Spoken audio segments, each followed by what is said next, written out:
గౌరవ కార్పొరేటర్లు ఎన్నికల ముందు కూడా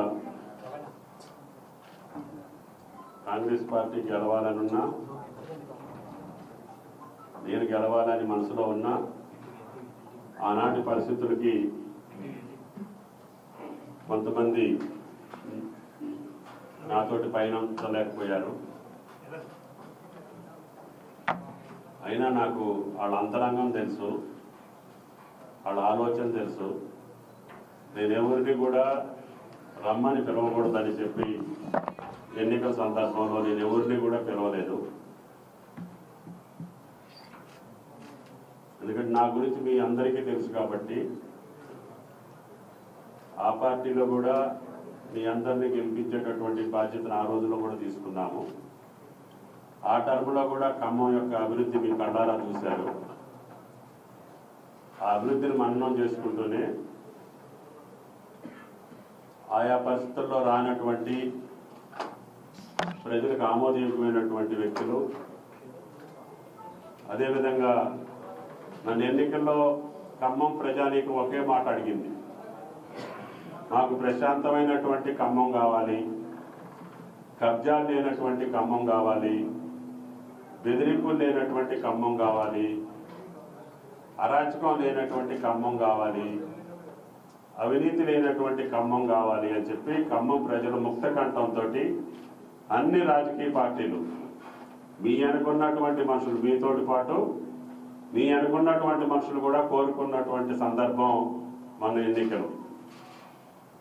దానివల్ల సోనియా గాంధీ గారు ఇచ్చినటువంటి మాట, రాహుల్ గాంధీ గారి దేశానికి రాజకీయ అవసరం, అదేవిధంగా కాంగ్రెస్ పార్టీ ఈ రాష్ట్రంలో గెలవాల్సినటువంటి అవసరం.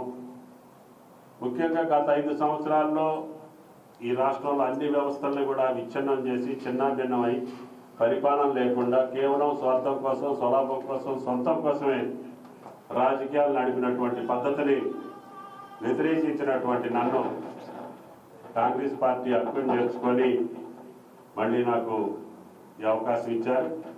ఈ అవకాశం ఇవ్వడానికి నగర పార్టీ అధ్యక్షులుగా జావీద్ గారు, జిల్లా పార్టీ అధ్యక్షులుగా ప్రసాద్ గారు, అదేవిధంగా పెద్దలు బట్టి గారు, ముఖ్యంగా పిసిసి అధ్యక్షులు నేటి ముఖ్యమంత్రి రేవంత్ గారు, అదేవిధంగా కేంద్ర నాయకత్వం కూడా రాహుల్ గాంధీ గారు స్వయానా పిలిచి మీరు ఖమ్మంలో ఉండాలి అని చెప్పి పార్టీ నిర్ణయానికి అనుగుణంగానే నన్ను మీరందరూ కూడా, ముఖ్యంగా కాంగ్రెస్ పార్టీ కార్యకర్తలు కావచ్చు, ఇక్కడ నన్ను గెలిపించాలనుకునేటటువంటి కార్యకర్తలు ఎంతో పట్టుదలతోటి, కసితోటి, ఆనాడు ఎవరైనా బెదిరించినా కూడా బెదరకుండా, అదిరించినా కూడా అదరకుండా నిలబడి ఎన్నికలు జరిపారు.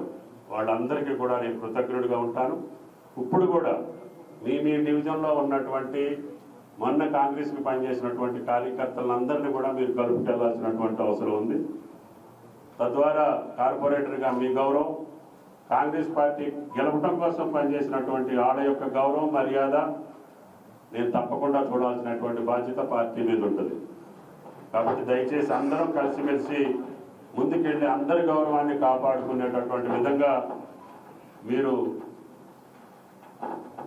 మన ఎన్నికల్లో పనిచేసిన కాంగ్రెస్ కార్యకర్తల్ని హక్కును చేర్చుకోవాల్సినటువంటిది, వాళ్ళందరితోటి కలిసిమెలిసి ఉండాల్సినటువంటి అవసరం కార్పొరేటర్లుగా మీ బాధ్యత. భవిష్యత్తులో ఈ ఖమ్మం అభివృద్ధితో పాటు, రాజకీయ అవసరాలతో పాటు అందరినీ కలుపుకొని వెళ్లాల్సినటువంటి బాధ్యత జిల్లా పార్టీ అధ్యక్షులు, నగర పార్టీ అధ్యక్షులు చూసుకుంటారు. ప్రభుత్వంలో ఏది అవసరం ఉన్నా మీ మనిషిగా నేను పనిచేస్తానని, మళ్ళీ ఖమ్మం యొక్క గౌరవాన్ని, మర్యాదని, కీర్తిని, ప్రతిష్టని, అభివృద్ధిని తప్పకుండా తెలంగాణ రాష్ట్రంలో అన్ని రంగాల్లో మనం